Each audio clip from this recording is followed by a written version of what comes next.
네, 귀한 찬양 감사합니다. 좌우 앞뒤에 계신 분하고 한번 인사하겠습니다. 하나님이 우리와 함께 하십니다.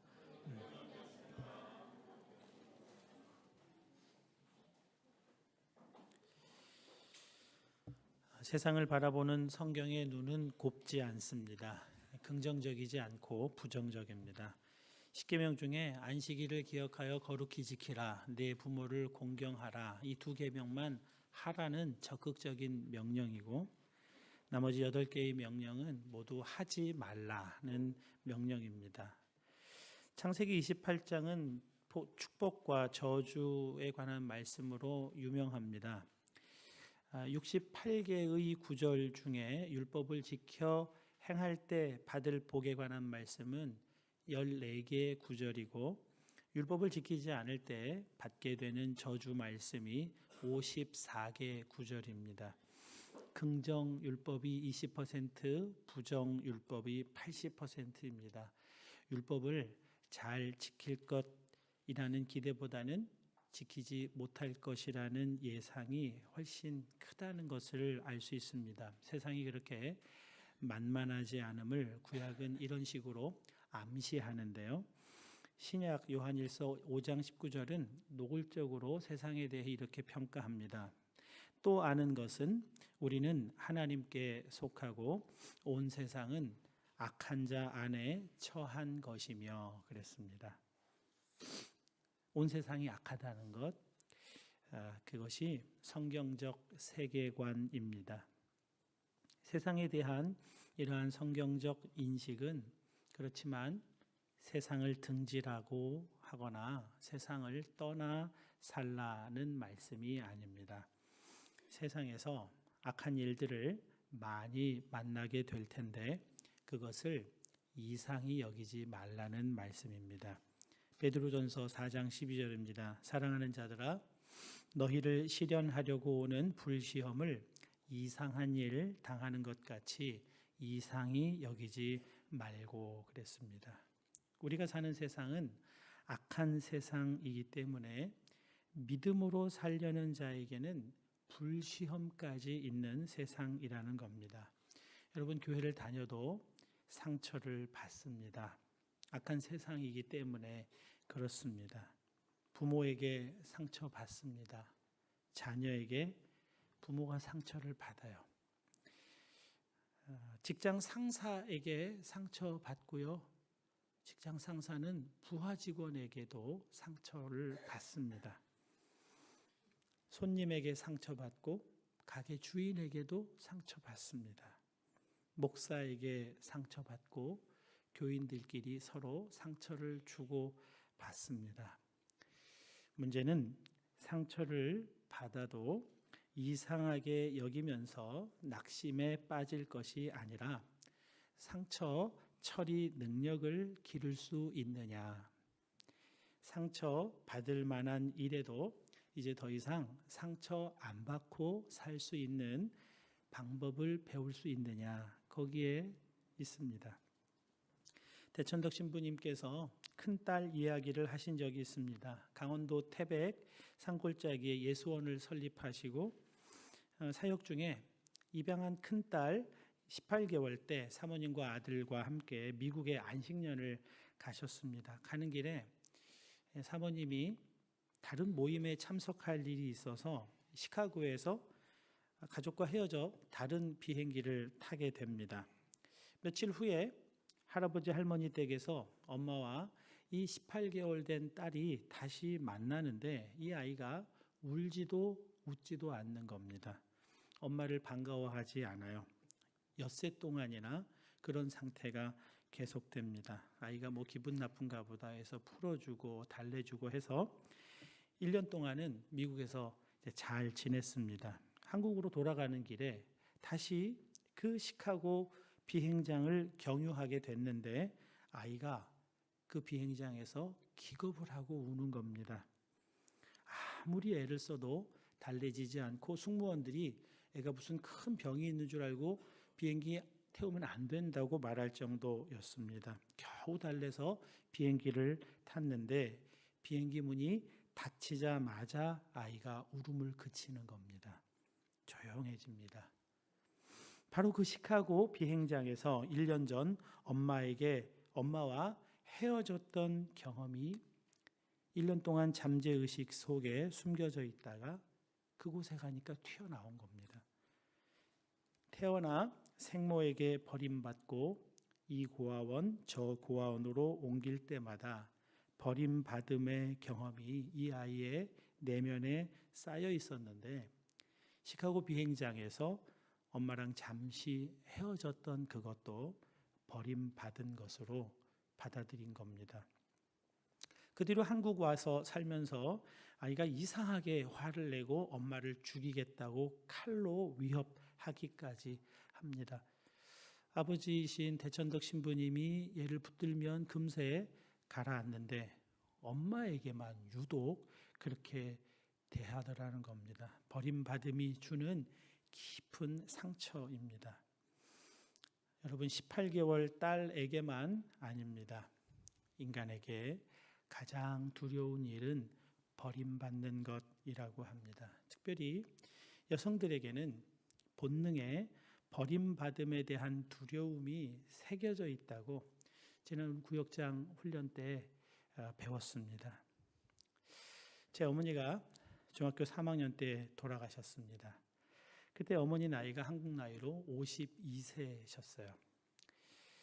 47살 때부터 간경화증이 발병해서 5년간 병원에 입퇴원을 반복하시다가 더 이상 병원에서 할 수 있는 게 없다고 손을 뗐습니다. 그래서 마지막으로 오살리 기도원 가서 기도하셨는데 기도 중에 혼절하셔서 집으로 모시고 왔고 집으로 모신 뒤 한 2, 3일 만에 돌아가셨습니다. 저는 아버지를 원망했습니다. 엄마는 아버지 때문에 죽은 것이라고, 아버지 때문에 너무 고생을 많이 해서 죽었다고.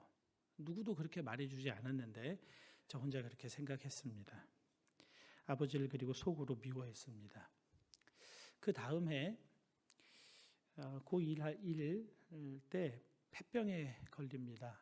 쿨럭 하는데 손에 피가 쏟아졌습니다. 폐결핵 2기 판정받고 1년간 휴학을 했는데요. 한 주먹이나 되는 약을 먹고 18시간 이상 자야 됐기 때문에 도저히 학업을 이어갈 수가 없었습니다. 한방에서는 폐에 악영향을 주는 감정이 있대요. 그 슬픔이랍니다. 그래서 저는 어머니를 상실한 슬픔 때문에 폐에 병이 생겼다고 그렇게 생각을 했습니다. 신대원 2학년 때 깊은 기도 가운데 새롭게 깨달은 것이 있습니다. 기도 가운데 주님께서 중학교 3학년짜리 저를 만나 주셨는데요. 중학교 3학년 저의 내면 깊이 놀랍게도 아버지에 대한 원망이 아니라 엄마에 대한 원망이 있음을 발견하게 되었습니다. 엄마가 많이 고생하시고 돌아가신 것을 안타깝게 생각하면서도 엄마가 저를 버리셨다고 그렇게 받아들이고 있었던 겁니다. 여러분, 상실이 아픈 이유는 버림받음 때문입니다. 여러분, 모든 사람이 이 버림받음의 두려움을 안고 살아갑니다. 교회 처음 나오는 분들은 교회 오래 다닌 분들이 인사도 잘 안 해주시고 웃는 얼굴로 대해주지 않는다고 왜 이렇게 교회가 냉랭하냐고 그렇게 섭섭하게 생각하실지 모르겠습니다만 교회 오래 다녀도요, 인사했는데 인사 안 받아주는 거절 몇 번 당하면 아무하고나 인사하기가 참 어려워지는 것이 사실입니다. 교회 오래 다닌 분들이 가까운 사람들하고만 쉽게 어울리게 되는 것 역시 거절감에 대한 두려움이 그 배경입니다. 여러분, 왜 약속을 지키지 않으면 화가 나죠? 시간 약속 안 지키는 게 윤리적이고 도덕적인 문제이기 때문이 아닙니다. 약속에는 항상 시간이 있는 게 아니라 대상이 있어요. 그 약속을 지키지 않는 것은 그 대상을 무시하는 것처럼 그 대상이 여김을 받기 때문에 그럽니다. 버림받는, 거절당하는 그 경험을 약속을 어기지 않는 것을 통해, 어기는 것을 통해서 받게 되는 거예요. 그렇기 때문에 여러분, 약속을 잘 지키는 것은 윤리적인 도덕적인 문제가 아니라 약속한 상대를 존중하는 표시인 겁니다. 여러분, 예배 시간 잘 지키셔야 돼요. 예배 시간은 상대가 하나님이십니다. 여러분, 하나님 대통령과 면담 시간 잡았는데 5분이라도 늦을 수 있습니까?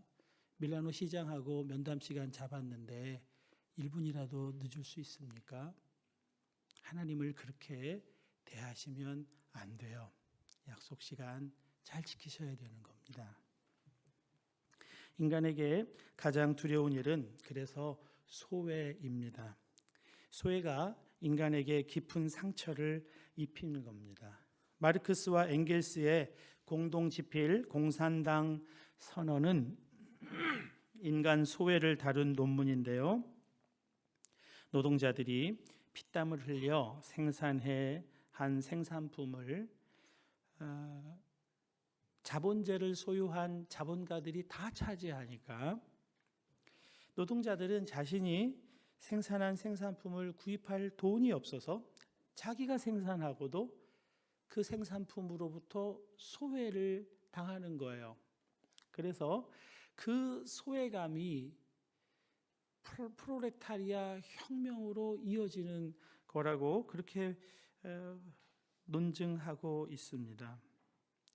지금은 공산혁명 역시 독재자들을 양산해서 이 독재자가 인민 대중을 다시 소외시키는 악순환을 반복하고 있기 때문에 자본주의의 대안이 될 수 없다는 것을 우리 역사 속에서 알게 되었지만 인간 소외는 전 세계를 무서운 전쟁의 소용돌이에 휘말리게 만듭니다.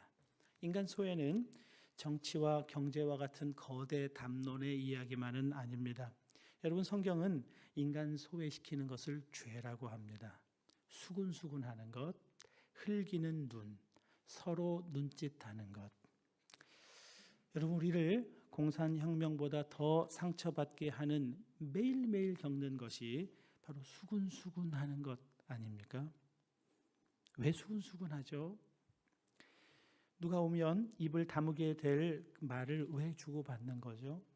당사자가 없는데 그 사람에 대해 수군수군하는 것, 그것이 인간 소외예요. 여러분, 왕따 시키면 안 되는 겁니다. 왕따는 죽음을 불러올 수 있어요. 흘기는 눈은 경멸하는 눈입니다. 사람을 대놓고 무시하는 태도입니다. 왜 서로 눈짓을 하죠? 소외시키려고 그러는 거예요. 그러면 안 되는 겁니다. 여러분, 따돌림 당하는 그 두려움이 얼마나 크고 깊은지 예수님은 다른 사람을 소외시키는 일을 지옥 떨어질 일이라고 말씀을 하셨습니다. 마태복음 5장 22절입니다. 형제에게 미련한 놈이라 하는 자는 지옥불에 들어가게 되리라. 미련한 놈이라는 이 말은 쓸모없는 놈이라고 하는 것을 분노를 담아서 멸시하며 하는 말인 거죠. 여러분, 인간 존재에 대한 이해를 우리가 바르게 해야 합니다. 인간 존재는 하나님의 형상대로 지음받은 존재입니다. 창세기 1장 26절입니다. 하나님이 이르시되 우리의 형상을 따라 우리의 모양대로 우리가 사람을 만들고. 여러분, 인간 존재는 하나님의 우리 형상을 따라 지음받은 존재입니다. 그래서 사람은 우리에 소속될 때 평안을 찾고 안정을 느끼고 깊은 만족감을 거기서 얻게 돼요.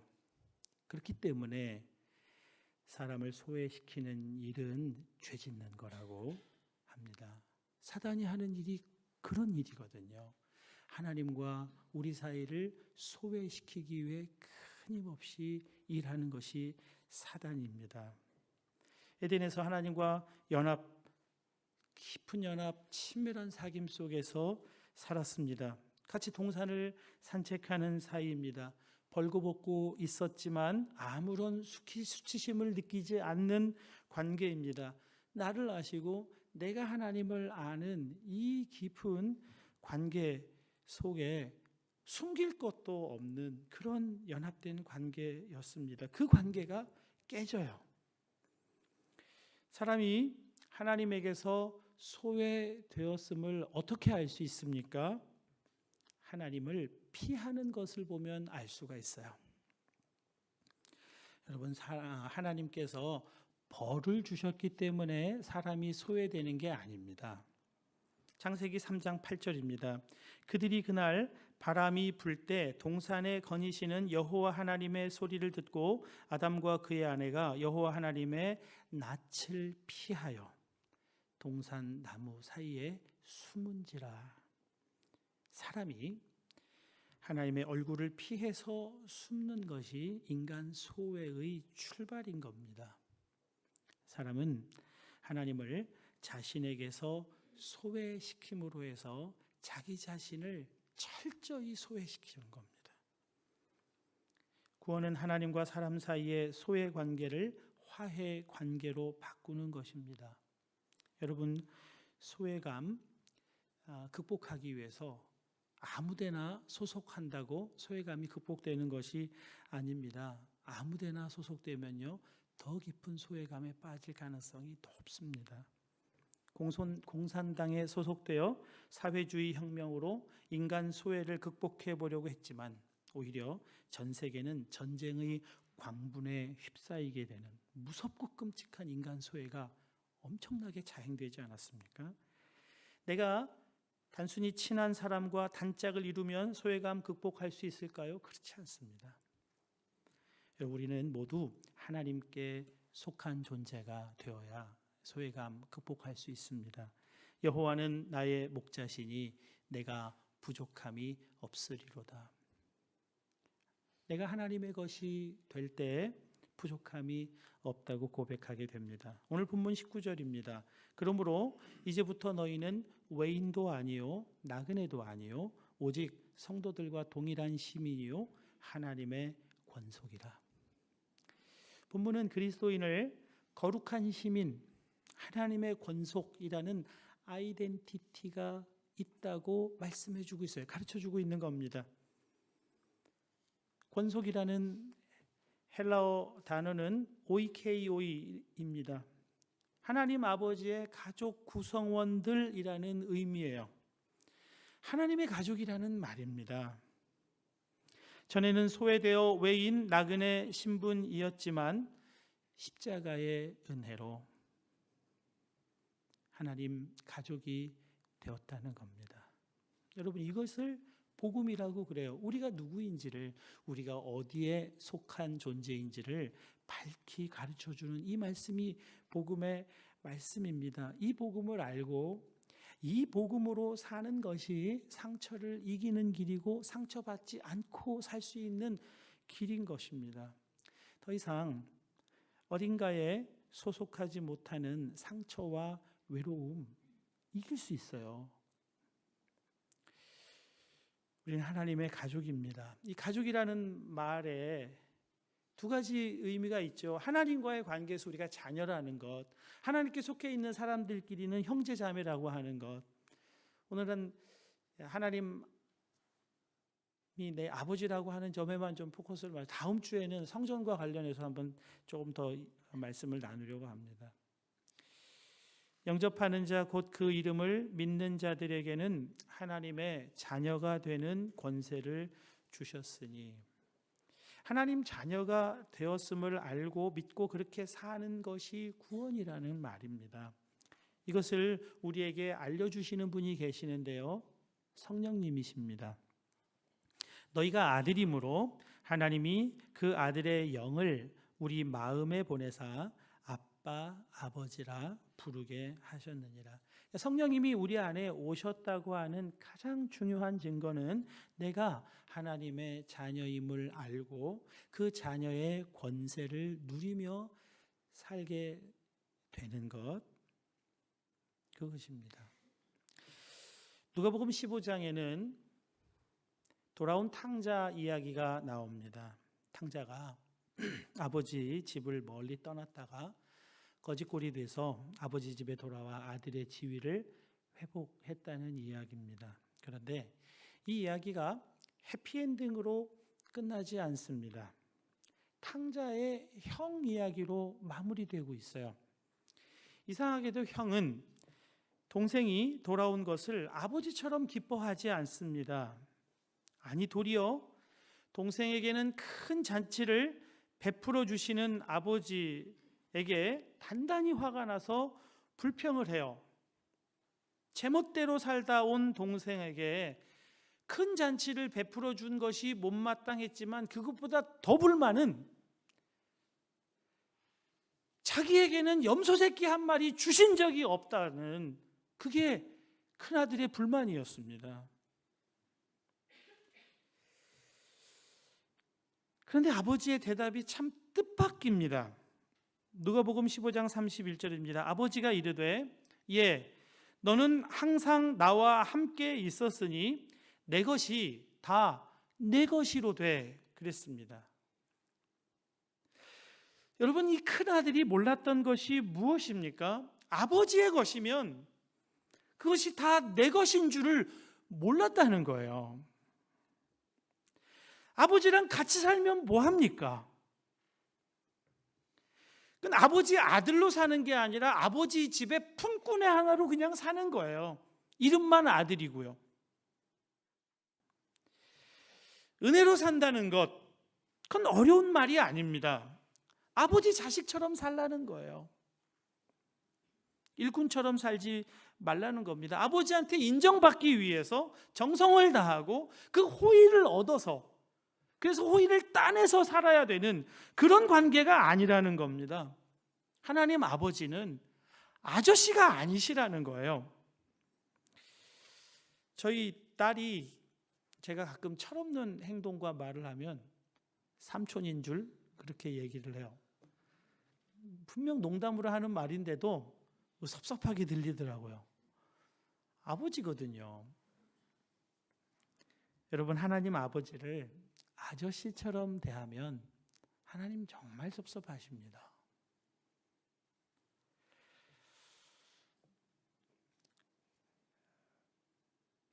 예수님께서 천국은 어린아이와 같은 자의 것이라고 할 때 어린아이는 순수하고 무결점이어서 그 순수함과 무결점으로 천국에 들어갈 수 있다는 의미를 말씀하시는 게 아닙니다. 어린아이가 아빠에게 하듯이 아빠하고 하나님을 부르라는 거예요. 아빠 없이는 못 살고 아빠는 뭐든지 다 해주실 거라고 무한하게 신뢰하고 아빠가 한 약속은 하늘이 두 조각이 나도 지키실 거라고 그렇게 믿어드리는 거고요. 아빠가 만약 내가 원하는 것을 안 해주신다면 그건 능력이 없어서가 아니라 나를 위해서 지금 지연시키고 있는 거라고 그렇게 이해를 하는 거예요. 무한한 신뢰를 아빠에게 드리는 겁니다. 하나님을 정말 아빠, 아버지라고 부르는 거예요. 아버지가 가진 건 다 내 것이라고 뻔뻔하지만 그 뻔뻔한 게 아들의 특징 아닙니까? 부모에게. 하나님을 그렇게 여기라는 거예요. 그렇게 여기게 되는 것은 내가 그렇게 생각해서가 아니라 성령이 오셔서 그렇게 해주신다는 겁니다. 그래서 성령 충만하다고 하는 것은 하나님을 아빠처럼 생각하고 아빠가 가지고 있는 걸 다 내 것이라고 그렇게 뻔뻔하게 생각하는 것, 그것이 성령 충만한 거예요. 그런 사람은 기도로 삽니다. 멀리서 친구가 밤중에 찾아왔습니다. 먼 길을 왔으니까 배가 얼마나 고프겠어요? 친구를 위해 먹을 것을 줘야 되는데 나한테 가진 게 없어요. 그래서 누구를 찾아갑니까? 이웃집의 부자에게 찾아가요. 여러분, 이 말씀을 잘 들으셔야 됩니다. 그 부자가 밤늦게 왔으니까 우리 식구들 다 잠자리 들었으니까 줄 수 없다고 그렇게 말하지 않았어요. 누가복음 11장 8절입니다. 그가 안에서 대답하여 이르되 나를 괴롭게 하지 말라. 문이 이미 닫혔고 아이들이 나와 함께 침실에 누웠으니 일어나 내게 줄 수가 없노라 하겠느냐? 없노라 하겠느냐? 없다 그러는 거예요? 있다 그러는 거예요? 수사 의문문이잖아요. 문장의 형식은 물음을 나타내나 답변을 요구하지 않는 강한 긍정 진술을 내포하고 있는 의문문. 네이버 국어사전. 수사 의문문입니다. 구하면 준다는 거예요. 밤늦게 찾아왔어도, 이부자리 다 폈어도 구하면 준다는 거예요. 근데 그 사람이 누구라고요? 그 부자가 누구라고요? 마태복음 17장 11절입니다. 하물며 하늘에 계신 너희 아버지께서 구하는 자에게 좋은 것을 주시지 않겠느냐. 자녀의 권세를 몰랐던 큰아들은 아무것도 구하지 않았어요. 너희가 얻지 못함은 구하지 아니하기 때문이요, 그랬어요.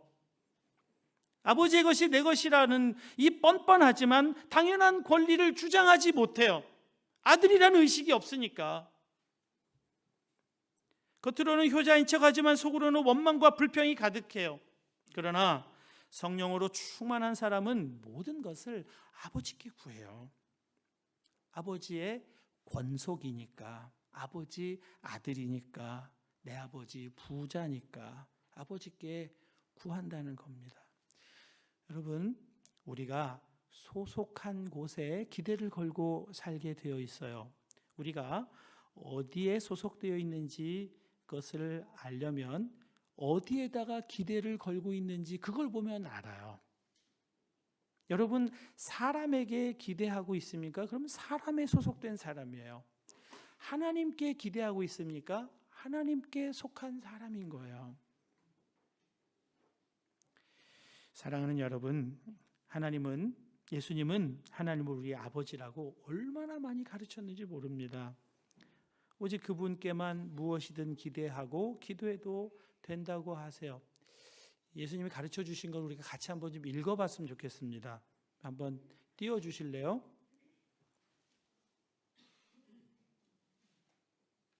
내 구제함을 은밀하게 하라고 띄워주세요. 네, 쭉 띄워주세요. 같이 읽게요. 함께 읽겠습니다. 내 구제함을 은밀하게 하라. 은밀한 중에 보시는 너의 아버지께서 갚으시리라.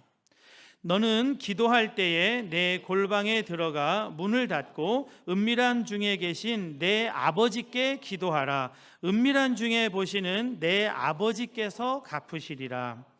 너희가 사람의 잘못을 용서하면 너희 하늘 아버지께서도 너희 잘못을 용서하시려니와. 이는 금식하는 자로 사람에게 보이지 않고 오직 은밀한 중에 계신 내 아버지께 보이려 함이라. 은밀한 중에 보시는 내 아버지께서 갚으시리라. 아멘. 대천덕 신부님이 이 상처받은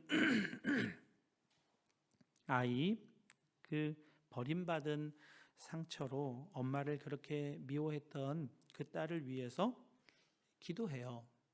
치유 기도를 합니다. 머리에 손을 얹고 안수 기도합니다. 그 뒤로 완전히 나아서 그 문제가 싹 사라집니다. 여러분, 기도에 그런 능력이 있어요.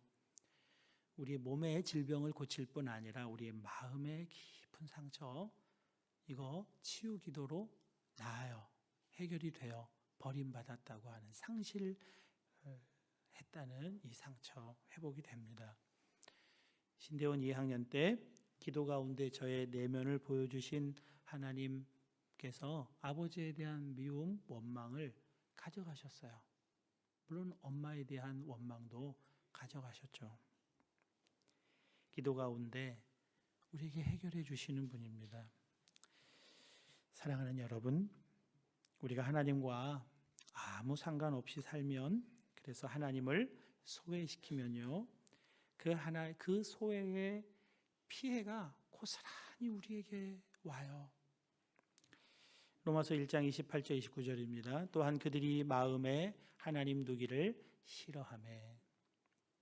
하나님 소외시키면요, 하나님께서 그들을 그 상실한 마음대로 내버려 두사 합당하지 못한 일을 하게 하셨으니 곧 모든 불의, 추악, 탐욕, 악의가 가득한 자요, 시기살인, 분쟁, 사기, 악독이 가득한 자요, 수군수군하는 자요. 그렇지만 하나님 소외시키지 않고 하나님 내 마음에 두기를 여러분 힘쓰고 애써서 기도하는 자.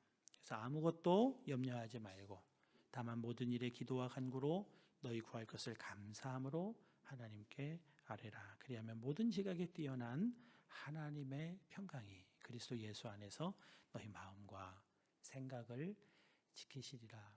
여러분 마음과 생각만 지켜줘도요 살 수 있어요.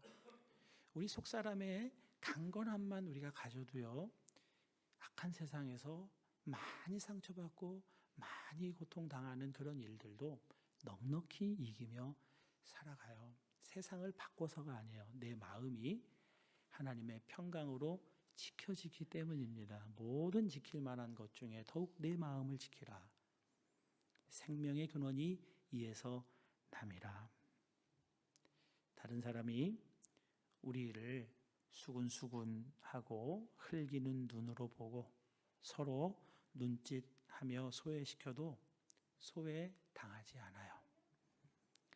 사람에게 소속되지 않고 하나님께 소속된 하나님의 자녀임을 성령 안에서 분명하게 알게 되면 이기게 돼요. 상처 안 받습니다. 사랑하는 여러분, 그래서 성령을 구하시라는 겁니다. 성령께서 하나님이 내 아빠, 아버지이심을 좀 믿어지게 해요. 그래서 아버지께 속해 있다는 이 평안과 안정과 만족을 넘치게 갖게 해요. 내 안에서 나오는 것이 아니라 바깥으로부터 임하시는 성령님이 우리를 그렇게 만드세요. 자녀의 권세를 누리며 살게 해요. 여러분이 기도하는 놀라운 기쁨 맛보시기를 주님의 이름으로 축복합니다. 함께 기도하겠습니다.